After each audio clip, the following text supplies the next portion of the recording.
जय माता दी। तुला राशि के जातकों के लिए अप्रैल 2025 का यह महीना कैसा रहेगा? तो इस महीने जितने भी तुला राशि के जातक हैं, यह महीना आपके लिए अच्छा रहने वाला है। कार्य क्षेत्र में आपको सफलता मिलेगी और सफलता के साथ साथ कुछ अच्छे अवसर भी आपके हाथ आएंगे।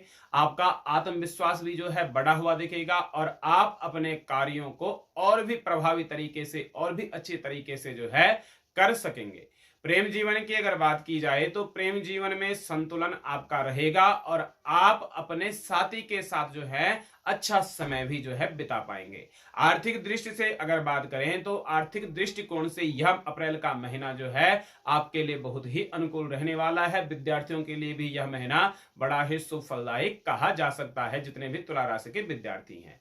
उपाय के तौर पे तुला राशि के जातकों को इस महीने जो है मां भगवती का पूजन करते रहना है और मां भगवती का अगर आप पूजन करेंगे तो आप इस महीने को सुफलदायी बना सकेंगे। जय माता दी।